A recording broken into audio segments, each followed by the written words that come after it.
ક્યારે એવું બન્યું છે કે આપણે કોઈ સારી આદત પાળવાનો નિર્ણય કરીએ પણ 2-3 દિવસમાં જ બધું પાછું એનું એ જ? અથવા કોઈ ખરાબ આદત છોડવી હોય પણ એ જાણે અશક્ય જ લાગતી હોય? તો આજે આપણે જેમ્સ ક્લિયરના આ શાનદાર પુસ્તક એટોમિક હેબિટ્સની દુનિયામાં જઈશું. આપણે સાથે મળીને સમજીશું કે કેવી રીતે સાવ નાના, લગભગ ન દેખાય એવા ફેરફારો પણ આપણા જીવનમાં કેટલા મોટા પરિણામો લાવી શકે છે. ચાલો શરૂ કરીએ. આખા પુસ્તકનો સાર કદાચ આ એક જ વિચારમાં છુપાયેલો છે. વિચારો કે કોઈ પથ્થર તોડનાર 100 વાર હથોડો મારે છે. 1 વાર, 2 વાર, 50 વાર, અને કશું જ નથી થતું. કેટલી નિરાશાજનક વાત છે નહીં? પણ પછી 101મો ફટકો વાગે છે અને પથ્થર 2 ભાગમાં તૂટી જાય છે. તો શું એ છેલ્લા ફટકાને કારણે તૂટ્યો? ના, બિલકુલ નહીં. એ તો પહેલા મારેલા દરેક ફટકાની ભેગી થયેલી તાકાત હતી.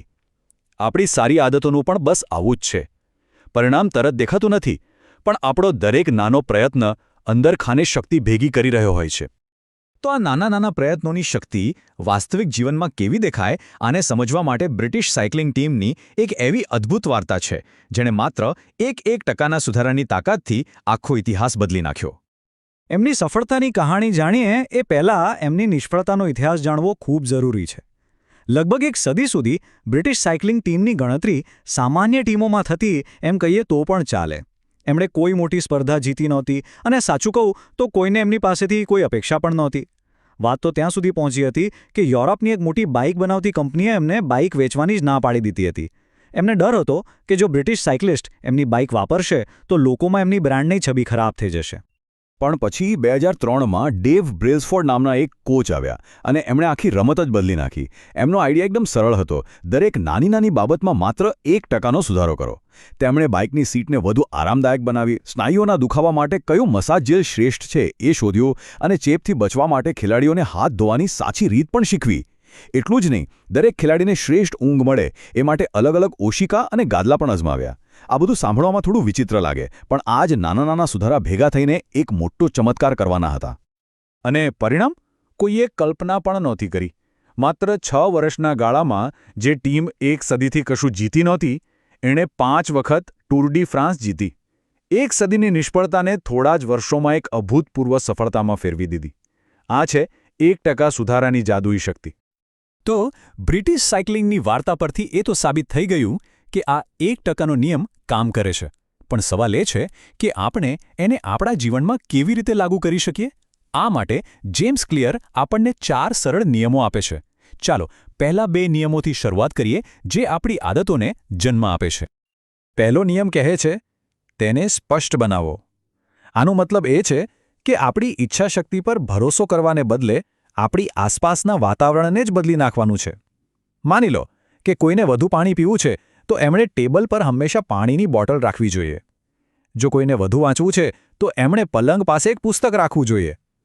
આપણે એવા સંકેતો ઊભા કરવાના છે જે આપણને સારી આદતો તરફ દોરી જાય. આનો એક સરસ દાખલો જેમ્સ ક્લિયર પોતે આપે છે. એમને વધુ સફરજન ખાવા હતા, પણ એ હંમેશા ફ્રિજના નીચેના ખાનામાં, નજરથી દૂર રહેતા. પછી એક દિવસ એમણે બસ એક નાનો ફેરફાર કર્યો. એમણે સફરજનને એક મોટા બાઉલમાં ભરીને રસોડાના કાઉન્ટર પર જ્યાં એમની નજર વારંવાર પડે ત્યાં મૂકી દીધા. અને પરિણામ? એ દરરોજ સફરજન ખાવા લાગ્યા. જુઓ, આટલો નાનો ફેરફાર કેટલો મોટો તફાવત લાવી શકે છે.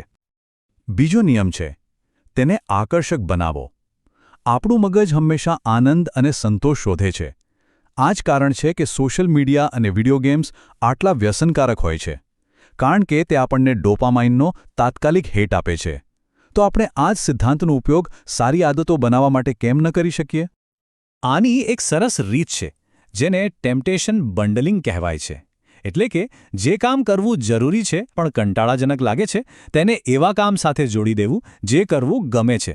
દાખલા તરીકે, જો કોઈને કસરત કરવી ગમતી નથી તો એ નક્કી કરી શકે છે કે એ ફક્ત પોતાના મનપસંદ પોડકાસ્ટ સાંભળતી વખતે જ કસરત કરશે. આમ કરવાથી ધીમે ધીમે મગજ કસરતને પણ એક આકર્ષક અનુભવ તરીકે જોવા લાગે છે. ઓકે, તો આદત શરૂ કેવી રીતે કરવી એ તો સમજાયું, પણ એને ટકાવી કેવી રીતે રાખવી? એના માટે હવે આપણે ત્રીજા અને ચોથા નિયમ પર જઈએ જે સીધા એક્શન સાથે જોડાયેલા છે.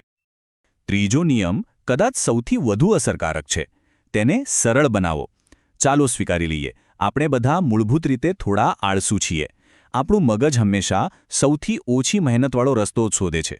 એટલે જો કોઈ આદત બનાવવી હોય તો એને શક્ય એટલી સરળ બનાવવી પડે. જેમ કે જીમ જવાના કપડાં આગલી રાત્રે જ તૈયાર રાખી દેવા, જેથી સવારે કોઈ બહાનું કાઢવાનો મોકો જ ન મળે. એક ફોટોગ્રાફી પ્રોફેસરે એક પ્રયોગ કર્યો. એમણે પોતાના વર્ગને 2 જૂથમાં વહેંચી દીધો. ગુણવત્તા જૂથને કહ્યું કે તમારે આખા સેમેસ્ટરમાં માત્ર એક પરફેક્ટ ફોટો પાડવાનો છે, અને જથ્થા જૂથને કહ્યું કે તમારે બસ શક્ય તેટલા વધુ ફોટા પાડવાના છે. હવે અનુમાન લગાવો કે સેમેસ્ટરના અંતે શ્રેષ્ઠ ફોટા કોણે પાડ્યા હતા? જથ્થા જૂથે. કેમ? કારણ કે તેઓ સંપૂર્ણતાની ચિંતા કર્યા વગર સતત પ્રેક્ટિસ કરતા રહ્યા, ભૂલોમાંથી શીખતા રહ્યા. આના પરથી સાબિત થાય છે કે માત્ર વિચારવા કરતાં ક્રિયા કરવી વધુ મહત્વનું છે. અને હવે ચોથો અને અંતિમ નિયમ, તેને સંતોષકારક બનાવો. અહીં સૌથી મોટો પડકાર છે. જુઓ, કસરત જેવી સારી આદતનો ફાયદો મહિનાઓ પછી મળે છે, જ્યારે જંક ફૂડ જેવી ખરાબ આદતનો આનંદ તરત જ મળે છે. એટલે આપણે આપણા મગજને થોડું છેતરવું પડશે. આપણે એવી રીતો શોધવી પડશે જેથી સારી આદતો પણ આપણને તાત્કાલિક સંતોષ આપે.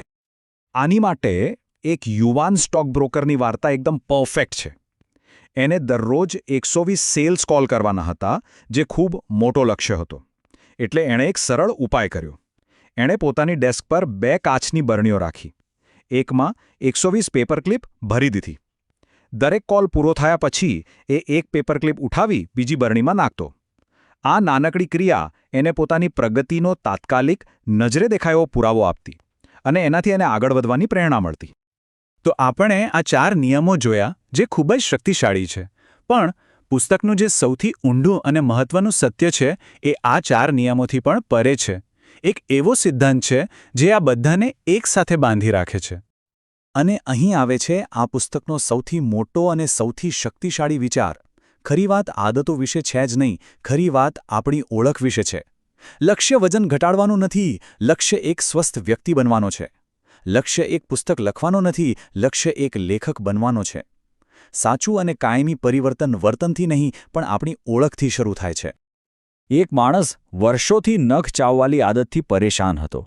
એણે બધું જ અજમાવી જોયું, પણ કંઈ કામ ના આવ્યું. પછી એણે કંઈક સાવ અલગ કર્યું. એણે એકવાર પ્રોફેશનલ મેનિક્યોર કરાવ્યું. જ્યારે એણે પોતાના સુંદર, વ્યવસ્થિત રીતે કાપેલા નખ જોયા, ત્યારે એને પોતાના હાથ પર ગર્વ થયો. હવે એ એવો વ્યક્તિ નહોતો રહ્યો જે નખ ચાવે, પણ એ એવો વ્યક્તિ બની ગયો હતો જે પોતાના હાથની સારી સંભાળ રાખે. ઓળખના આ નાના ફેરફારે એની આદતને હંમેશા માટે બદલી નાખી. તો આ બધી વાતોનો સાર શું છે? આખરે આ બધું એક સરળ પણ ખૂબ જ શક્તિશાળી પ્રશ્ન પર આવીને અટકે છે. આપણી દરેક આદત એક મત જેવી છે, જે આપણે આપણી પોતાની ઓળખ માટે આપી રહ્યા છીએ. દરેક વખતે જ્યારે કોઈ કસરત કરે છે, ત્યારે એ હું એક સ્વસ્થ વ્યક્તિ છું એ વાત પર મત આપી રહ્યો છે. દરેક વખતે જ્યારે કોઈ કંઈક નવું શીખે છે, ત્યારે એ હું એક જિજ્ઞાસુ વ્યક્તિ છું એ વાતને મજબૂત કરી રહ્યું છે. તો આ અંતિમ પ્રશ્ન સાથે આપણી આ ચર્ચા પૂરી કરીએ. આપણે કોણ બનવા માંગીએ છીએ અને આપણી આદતોને જેનો જવાબ ઘડવા દઈએ. સાંભળવા બદલ ખૂબ ખૂબ આભાર.